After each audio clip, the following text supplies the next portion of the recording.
Hey, it's Tom Saviella here. I hope you enjoyed our show, Talkin Maine with the Bowtie Boys. It's a resource that we're able to bring to you through Mount Blue TV. If you would consider making a donation to Mount Blue TV, you can go to the website and it'll take you right to that place where you can do that. Let's keep Mount Blue TV going. It's a gem for the area and helps our show stay on the air.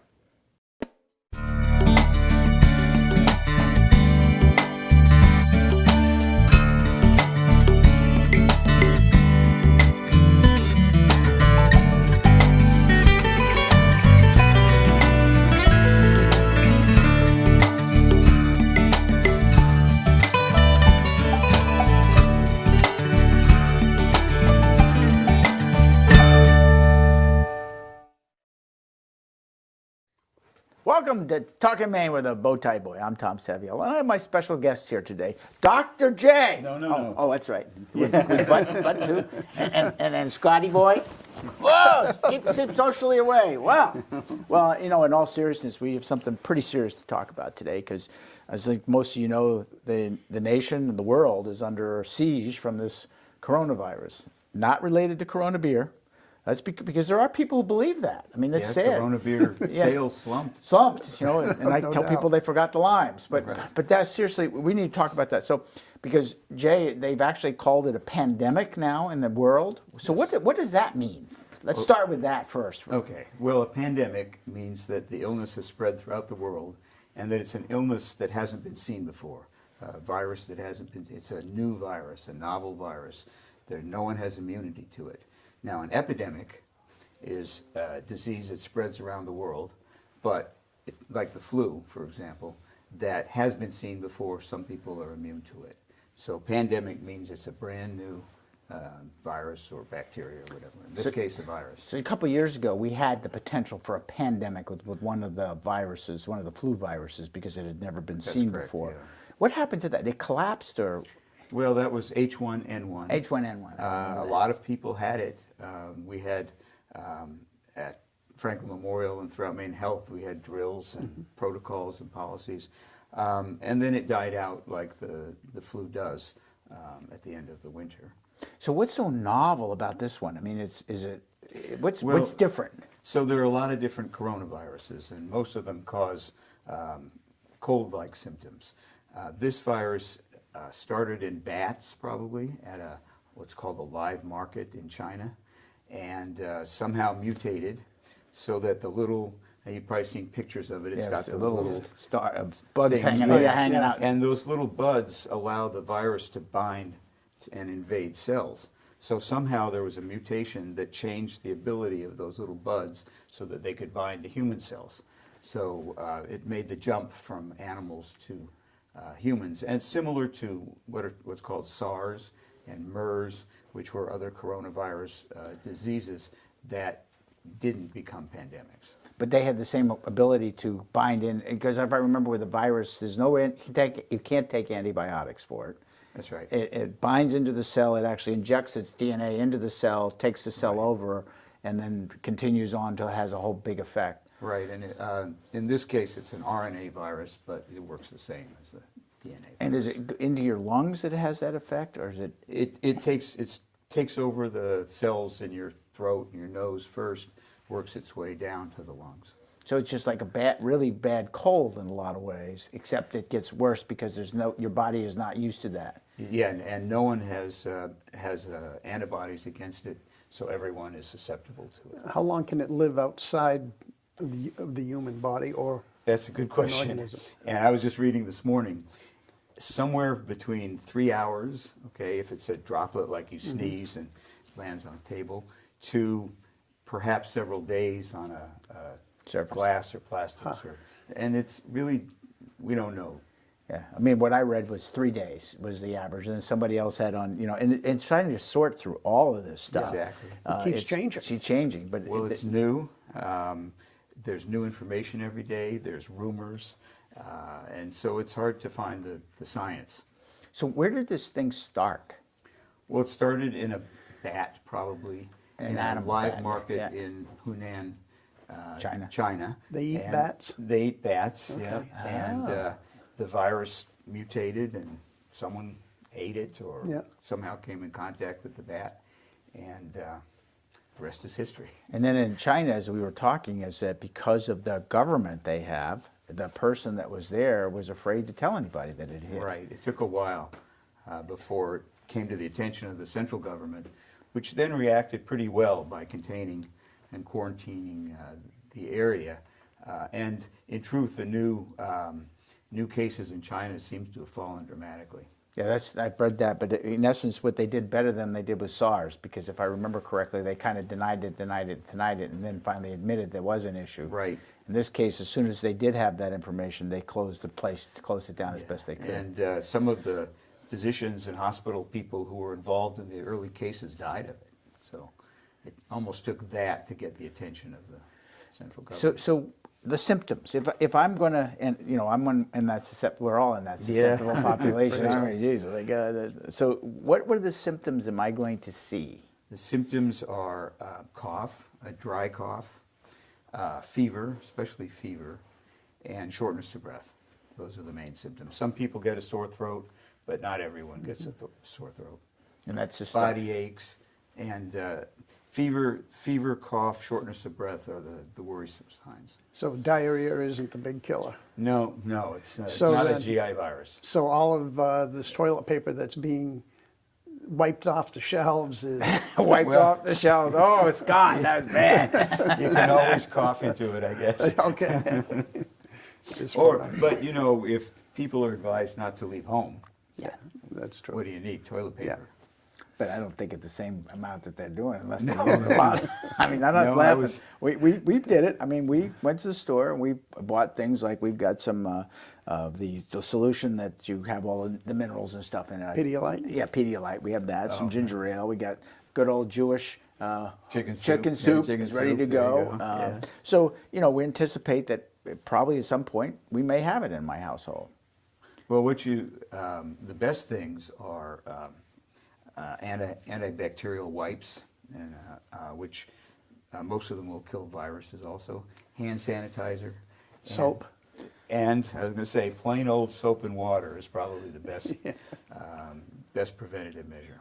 And because they talk about it, it gets on your hands, and then we touch our face. I forget what it's 20 like. times an hour. 20 times an hour. So What do you mean? Yeah, you're wiping. You're thinking you got a booger hanging out of your nose. You're going like this, and then so that's how you probably spread your cold when you get it. Is off your hands. I mean, I even admit I'm washing my hands a lot more than I usually do because it's just like the right thing to do and to maintain a situation that I don't do it. I started taking zinc tablets. Does that help too? No. Oh. But when you're washing your hands, fronts and backs, in between your fingers, 20 seconds, enough time to sing happy birthday to me twice. Oh, okay. So I could get with in hot there. water. With hot water, and then when you towel off, do it vigorously, because that helps get rid of Oh, well, that's good to know. Stuff. That's You can't just dip your hands in bleach. And yeah, you could do that, and you'd have kind of spongy white hands after a while. Wow. So now, what precautions would the hospital be taking now? I mean, so when do you decide, and again, this is important, I think we tell everybody, don't go to the emergency room. Don't go to the emergency room. If you think you've got the disease, or if you don't feel well, call your primary care provider and talk to them, and they'll decide. They'll help make the decision. Certainly anyone who's significantly short of breath needs to be evaluated someplace, and as the virus spreads, it may be that there'll be tents outside of hospitals where people are triaged. If everyone went to the emergency room, and I should say this is the middle of flu season too. Yeah. So if everyone who feels bad shows up in the emergency room, then people who really need that care will be squeezed out. I did see, again, on the internet this morning, one of those tents Right, that were being yeah. evaluated. It'd be a little tough in Maine right now to put a tent A little outside. bit, yeah. Unless you put a bunch of heaters in Put a it. heater in it. there were people laughing about the Chinese with their emergency hospitals they built, but that was the right thing to do. That's not a laughing matter. I mean, we Yeah. could never do that here. Yeah. We could never Yeah. put up a hospital in a week. Yeah. Yeah, and well, they also had a hotel and it fell I down. saw So, that, yeah. So, I mean, so I've been home and I think I might be exposed to it because of some place I've been. What should I do? I mean, let me ask it a better way. What's the 14-day? Why the 14-day window of incubation or staying home? Every virus has an incubation period. And the incubation period for coronavirus appears to be 2 to 14 days. People are shedding virus before they get the sore throat or cough. So you're contagious. You're a risk to other people even before you get symptoms. So say, for example, I was in Washington this past weekend at a conference. That's right. If I get an email that says somebody came down with coronavirus, then I need to self-isolate. You got to tell us then. For 14 days. You're tough. My wife will probably have me in the basement. She may or may not put food down there, but Probably not. Probably not. But you become a risk to others, even if you don't. Turns out you don't have the disease, but it probably takes. Most people are symptomatic by around 5 days, but it could be for up to 14 days.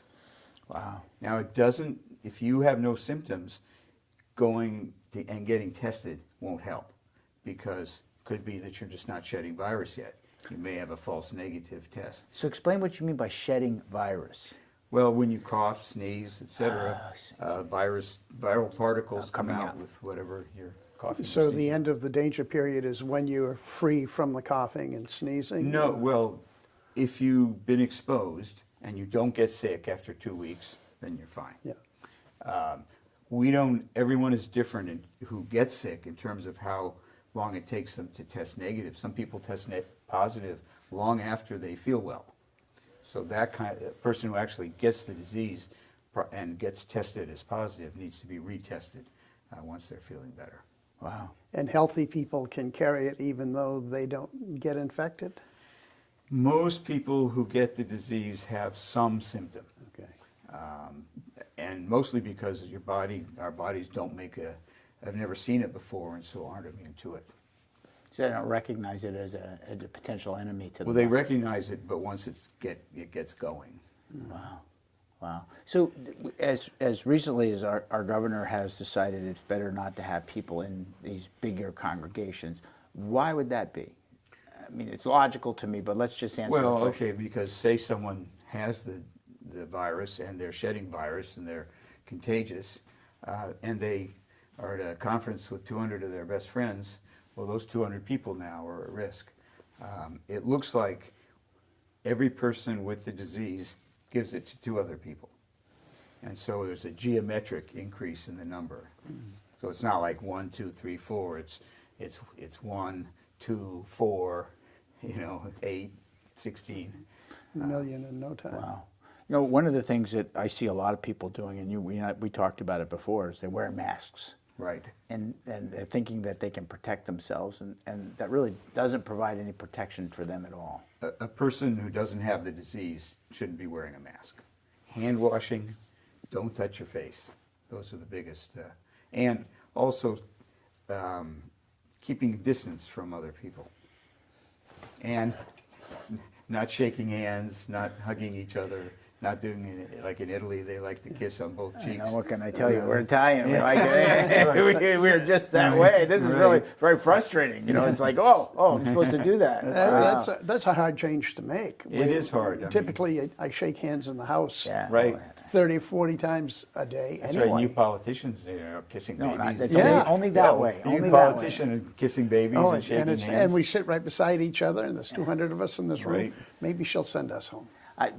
If I were in her shoes, a speaker's shoes, or even Troy Jackson's shoes, I would give very serious consideration of taking a 2-week break. Yeah. I would basically and saying we need to go home for 2 weeks, because once one person that was been in the State House gets diagnosed with it, Right. now you've got all of you guys are going back home Yeah. again, so you are broadcasting this out. They So- canceled everything happening in in the there house, other so, than so you can't go in there. other You than can- the I mean, sessions. lobbyists, everybody can. You can still go in to visit. They can't stop that. I don't think they will. yesterday. But was incredible down Yeah, there. it was incredible. They had both the labor caucus coming in, the labor Yeah. people, and you had the business community at the same place. And they place kept them was separate, mobbed. but it was They mobbed. kept them separate. It was mobbed, and Yeah. you're in this position that if somebody had the disease, so they closed the balcony, which sits in the house to watch it, and they closed another place. They put a barrier up in the house. They didn't do anything in the Senate, which was kind of interesting.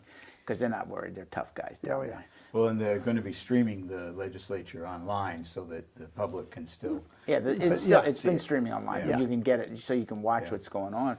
Because they also have to be very careful that the backroom deals don't get cut, which they always get cut anyway. So you know, And no pages. no pages, yeah, other No than the sentiments. professionals, Yeah. yeah. So it's I mean, and it's the right decision. Totally the right decision, I think. But at some point, it's one person gets it there, and then now you're all exposed because you're right. You sit right close to each other. You're in caucuses together in rooms that are very packed and crowded. It's going to be that one time it gets diagnosed, is then you're going to go home. It'd be better to send everybody home for 2 weeks and go figure out how you can adjourn, particularly with an agreement with everybody that when we come back in again, we're not going. So you can go sign a die and just come back into special session, which has been done before, and finish up the business. So let's talk a little bit about the Maine response, because now we have a case in Maine, a woman from Androscoggin County who had traveled abroad. So because we haven't had any cases, Maine has had a good amount of time to prepare. And I think Dr. Shaw, who's the director of the Maine CDC, has done a wonderful job. This is actually his specialty. This is his specialty. He is impressive. He's very impressive. And Dora Mills also, who's the community health director at Maine Health. The two of them have worked closely together to devise protocols, policies. What do we do? What do we do in the emergency room? What do we do in hospitals?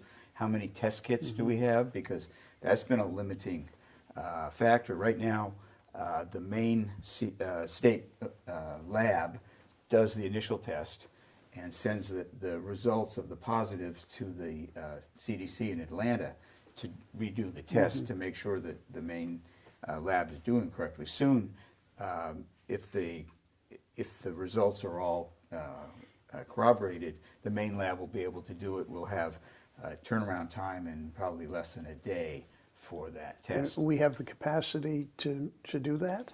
There is a shortage of test kits nationally, and that's probably the biggest, and Dr. Fauci, who's at the NIH and is in charge of all this, so that's our biggest problem, is that we don't have enough test kits.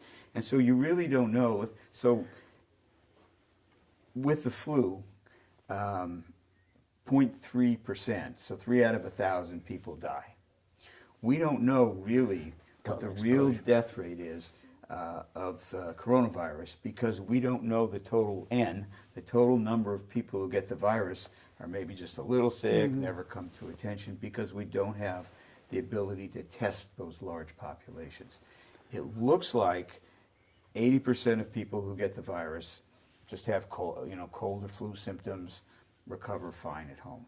20% get more significantly ill, probably require hospitalization, and the death rate is somewhere between 1 and 3%, which is about 10 times the death rate of influenza. Now, many more people get influenza during the year, and so more people die, but we don't know how many people are going to get this in the end, and it does look like it's a more serious disease than influenza. So we get to the summer. Well, like the flu drops off right off. As soon as summer comes, you're outside. You're not inside, exposed. Everything closed. Is there a feeling that we'll see more of a change in this disease when we get to summer? There is hope. Hope. But again, virus hasn't been around through 1 year. I was reading about the great influenza epidemic of 1918, and they said it circled around the world 4 times before it finally died out. SARS and MERS died out on their own. We can hope for that. And when they die out, what happens? They just population they mutate again and they collapse. It's very possible it mutates again and just becomes non-infected. Wow. See, my father was born in 1918. Yeah, so my grandfather got it. Oh, he got it. And almost died, but he recovered. And my father had it and he recovered. Didn't have it, lived through it, so I got good genes. Yeah. And fresh air is important. Yeah, thank you. You're better off being outside than inside. But if you don't have it already, or if you get it. Or generally, you don't want to pack people like sardines. Right. So if you're outside and you don't have it, the risk of encountering someone or the risk of encountering a surface that's got the virus on it is much less. Better off ice fishing. If you have the virus You don't want to be outside coughing on people.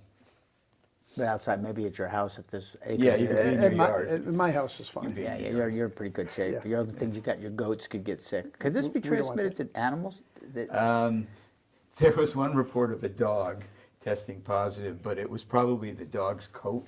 Yeah, but the dog, had encountered the virus, but the dog was never sick. Before I forget, we should put up, there's a 211 number that if people Yes. want to call to get information on this, that's pretty straightforward. We could maybe put that up, Andre. There we go. It's 211, it's right here, see? And then it's got coronavirus.gov. If you go there, it'll give you the real facts. And I will say that on the internet, there is one page that says coronavirus facts, and you go to it and it takes you to what the gentleman Yep. you talked about. And one of the things they talked about in Maine, one of the labs has also now told the state that they have the ability to do the testing too, so that helps us a lot. Yes.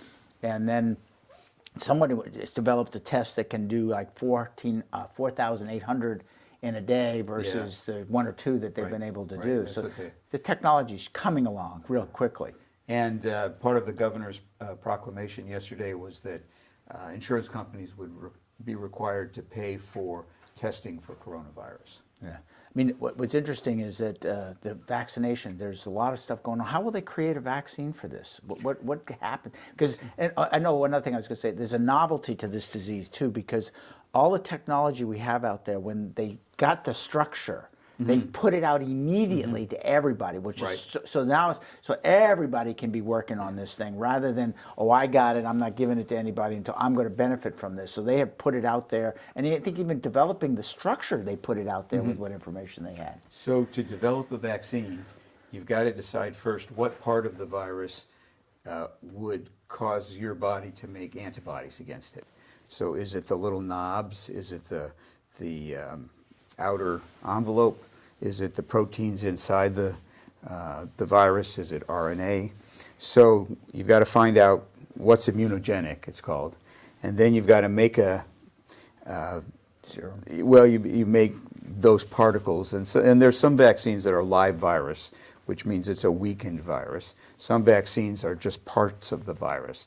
So assuming that you get that part of the virus, you inject it into volunteers to see if you can make a immune response. Now I'm too old. Oh. If you can, then you test it more widely to see if it's safe, because there are some drugs and some things that just the side effects are worse than the disease. Assuming it's safe, you've got to figure out how to mass produce it. And so that's why it takes a year to a year and a half to develop a vaccine. And they actually, one of the websites had the 4 or 5 major drug companies like Johnson Right, and Johnson and so forth, and each one of them are taking a different kind of approach to it Right. to see what they can do to make it available. And there are some drugs that are antivirus drugs. If you get the flu, you can take some antivirus medication to shorten the course. Nobody knows if the current medications might be effective for this virus. There are some anti-AIDS drugs. HIV is an RNA virus, so there are some anti-AIDS drugs that are being tested, but they often have side effects that are that you just can't use them for mass treatment of the So population. what about some of the over-the-counter products like Thermoflu or stuff like that? Is that something that you should have in your household that would help you out, or probably not? No. No. Oh, try it. Tylenol for your fever. Yeah, That's about it. no. What you should have, though, and it's hard to find in the stores these days, are The wipes. The wipes. But you can put a little alcohol on a pad or something like Yeah. that if you couldn't do it. Which Sure, is it's basic. some rubbing alcohol. If you can find it. Yeah. If not, you could get some good bourbon, drink one, Yeah, and wipe a little your bit. beer probably doesn't have enough alcohol to sterilize the You just have to surface. drink more beers. I should drink more beers then. You get more higher alcohol beers that have like That's 8 right, 10% yeah. beer in it. Jay, is there anything else people should really be aware of that we've forgotten? No, people should be concerned. They shouldn't panic. There's just so much we don't know. But most people who get it don't get severely ill. Don't go visit your relative in the nursing home. The nursing homes are a patient population at very high risk. So unless and the governor suggested that nursing homes ought to screen visitors, not lock their doors, which is probably the correct approach. But if you don't have to go see Aunt Tilly, don't go see Call her her. on the phone. Yeah. Or you're friends with chronic disease. Probably not a good idea to visit someone with bad lung disease, neurologic disease. I mean, and that's really it's part of the information that's out there is that the people that are dying, it appears that many of them are predisposed with something. Yes. They've got some major other complication going in their mind. It's like pneumonia. I mean, I had pneumonia when I was 30 years old. For 3 days is the sickest I've ever been in my life. And when I got better, I realized that I could see why an elderly person or someone who is predisposed with some other disease, while after they get the pneumonia, they're done. So if you've got something going on or know somebody, you need to stay away from them, which makes sense. Yeah. Does it make sense to have a pneumonia shot? Everyone our age should have the pneumonia shot. Everyone should have a flu shot because flu's still out there, and you know, again, it's not a trivial disease either. I still got mine. Still got the flu.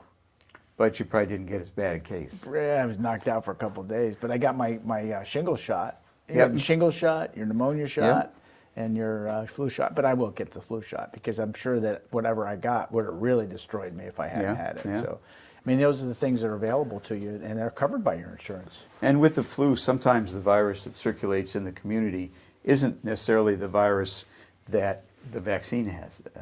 Yeah, because the mixture of the viruses, the ones they know about, that A year in in advance. So there could be a new one that gets established that their body does kind of recognizes, kind of takes care of it, but the flu doesn't work from there. Right. So what we're telling people is that if you're watching this show, you should every day wash your hands, or as many as 10 times a day. Every time you have a chance, wash your hands because your hands front and back. Your hands are what's going to get exposed.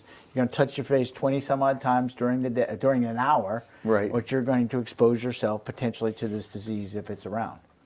You want to stay away from large gatherings, and it's interesting because people are reacting to that. And I don't sense panic. I sense a smart thing to do. My concern is after the 2 weeks. What happens after the 2 weeks that we, I just touched my nose. Look at that. That's right. So a lot of places have closed down. They've closed, like the NBA. No basketball. No basketball. No March Madness. Yeah, that was that's going to kill Vegas. It's Vegas. It's going to kill the TV stations. Remember, there's going to be no sports but golf on. Right. That's it. Because golf is not letting any fans into the sport, but because they are so separated, they're going to keep playing. I understand from my daughter that both Duke and North Carolina announced they were not going to let their student athletes play, and that just helped lead the decision that they aren't going to do that. Yeah. So that was significant. But what happens? Are we hoping that we get to the summertime? We say don't get these mass gatherings, don't do these meetings. At what point do we start back up again? Well, you start back up. First of all, you do containment.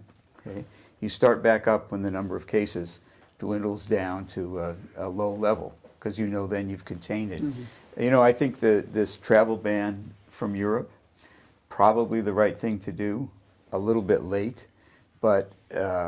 A travel ban from China, probably the right thing to do, because then you're not seeding the population with new cases. So if you can prevent new cases from coming in and containing the cases that you have in the country, then the virus starts to die off, and that seems to be what's happening in China. And at the same time, this gives you this window of opportunities to develop some kind of a vaccine or some kind of drug treatment that can help an individual who is exposed to it. Right. So it gives us a little bit more time. This is fascinating. Yeah. I mean, we've the movie Contagion. I mean, people have been talking about this for the Andromeda strain. The Andromeda strain. Yeah. The only people who survive are babies and old people. For decades. Yeah. And we've had a lot of false alarms, swine flu, et cetera, and some minor pandemics or less major pandemics. But this seems to be the real thing, and countries that have prepared do better than countries who haven't prepared. It's obvious we had a plan. I mean, this is the good news, and maybe it was a little slow starting, and it's sad that someone came out and treated it as if it was a hoax. It's not a hoax. It's real. Right. It's a concern, and people should be concerned, but not overreact and do what the authorities are kind of giving you guidance to do. And the Maine CDC is excellent. The CDC in Atlanta, excellent. Maine Health has very good recommendations and up-to-date things. So there's a lot of sources of accurate information. And let's put the number up again. If people are watching this and want to know the 211 number, if you dial that, they can give you good information where you need to go. If you don't feel good, you feel like you've been exposed or you have something going on, you have the opportunity to call a hospital. Don't go there. Explain to them your symptoms, your primary care physician, so they can give you guidance on where to go, where to get tested, and then just follow the instructions that are out there.